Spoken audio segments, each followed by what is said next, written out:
Hey guys, Metal Viking 82 here, back with yet another Viking Orations.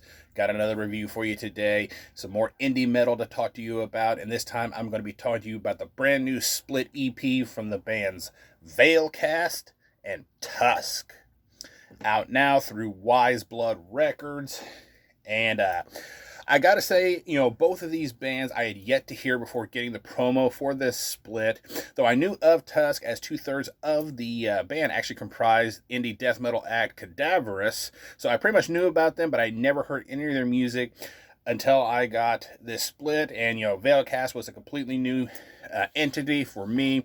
Though I gotta say, both bands definitely impressed me because they both play a doom sludge metal style, and sludge is a style that I have never really been the hugest fan of.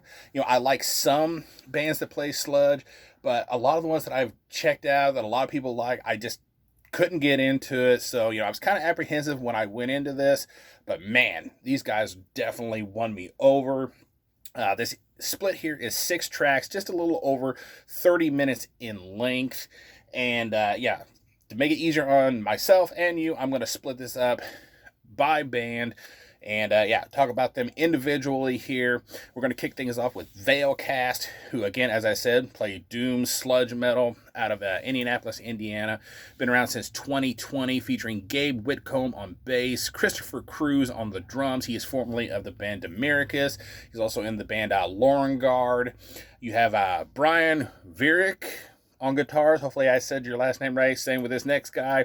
John Rao on guitars and vocals. And finally, Dustin Mendel handling the vocals. Now, when it comes to Veilcaste, their guitars have that really warm, fuzzy tone to them, yet they're also heavy at the same time, hitting you with nice, slow to mid-pace riffs, never getting past the mid-pace range. The bass is nice and thick, right up in the mix, very easily heard, helping the guitars to really build this wall of heaviness throughout all 3 tracks. Solid drum production here with a good snap to the snare, and I love the kick drum sound that they got. Now, compared to what I heard Cruz do with Demericus, he really doesn't do anything super flashy here, but yet he still lays down some really solid beats, and I thought he turned in a really great performance overall. Vocally, you get a sort of, the best way I can describe it is kind of like a gruff yell. That at times, in certain spots, really, it kind of brought to mind Jamie Josta from Hatebreed. Not all the time, but there was just certain moments when I was listening to their tracks that reminded me of Josta just a tiny bit. Maybe it's just me. I don't know. And at times you also get an attempt at a more sung style. For example, the opening track, Dust and Bone, at the 150 mark is the first time this makes an appearance, and it actually occurs a couple different times throughout the track. I really love the vocals there, though, because they kind of give off a Kirk Weinstein vibe, from Crowbar, which is really cool. Then when you get to track number 2, Mirrors, there's some death growls that could be heard vaguely in the background as backing vocals at times. I thought that was really cool how they mixed with the typical vocal style throughout. The only other thing I picked out here comes in the last track number 3, Return of the Fly. Honestly, this is possibly the heaviest song of this band side of the split, in my opinion. I just love that guitar bass intro, as it just sounds ultra heavy and just super badass, I have to say. Overall, really good performance from this band on their 3 tracks. Now moving on to Tusk. Again, another doom sludge act from Indianapolis, Indiana. These guys, though, have been around since 2018, featuring David Arthur on the bass, Xander Farrington on drums. He is in Cadaverous. He was formerly of the band Arcarus. And then you have Jesse Curtis on guitars and vocals. He, of course, is also in Cadaverous. He was also formerly of the band Heavy Lies the Crown, among others. Yeah, and besides this split, this band actually has a previous full length from 2019 entitled Eternal Ice, which I actually have coming in the mail at some point here in the next week or so, so I'm very excited to check that out. Now, compared to Veilcaste, the guitars here are really just heavy toned, don't really have any of that fuzziness that Veilcaste has. Instead, they sound kind of slightly dirty and leaning more towards a more death metal vibe, I think. But again, going for, the more mid slow to mid-paced riffs here. The bass again is thick and heavy tone, easily heard throughout, giving the songs that heavy backbone that they need. Very powerful drum production on here, I felt, with a good snap to the snare. I love the kick drum sound again, and has some really nice patterns, rolls, and fills. But yet again, much like Christopher Cruz, not being overly flashy, but still some really nice patterns, rolls, and fills throughout. Vocally here, you get a more deathly snarl, and at times it kind of has a bit of a black metal feel to his vocals, just a little bit. It tends to lean, of course, more towards the death metal side, but I hear a little bit of a black metal vibe off of the vocals.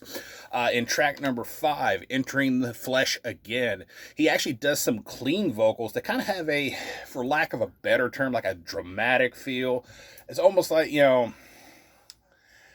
not quite Messiah Marcolin dramatic, but kind of in that vein, if you will. I mean, that's honestly the best way I could describe the clean vocals here. Track number 4, Disquiet, at the 3:33 mark. I love the keyboards that come in, as they really give the back end of this song that extra creepy factor, and I like how they mix with the acoustic guitars that come in right around that point. And this is probably the highlight of the entire split for me, I think. They end their side of the album with a absolutely fantastic cover of Festering in the Crypt by Cannibal Corpse, which is not only one of my favorite Corpse Grinder era songs, it is off of one of my favorite Corpse Grinder albums, The Wretched Spawn, which to me that album is just flawless, but that's another subject altogether.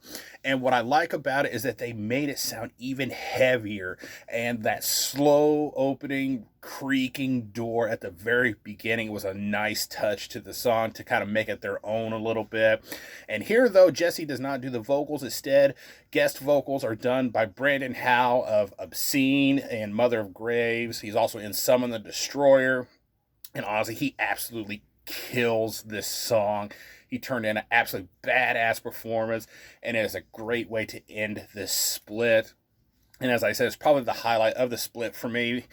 Overall, I think this is just a heavy, crushing split release from two bands that were pretty much new to me and have definitely made me a fan. Veilcaste, the bands definitely have two different sounds, but yet they both are very heavy at the same time. Veilcaste has that warm, fuzzy doom vibe to them, while Tusk brings that cold, heavy, death metal inspired sound. Yet both of these bands crush equally and kick equal amounts of ass. This is a solid 9 out of 10 from me.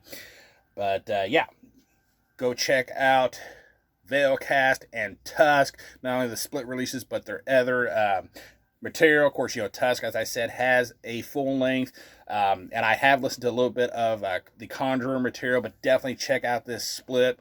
Go support these bands and Wise Blood Records. That is going to do it. Thank you all so much for watching and subscribing, and until next time, stay brutal.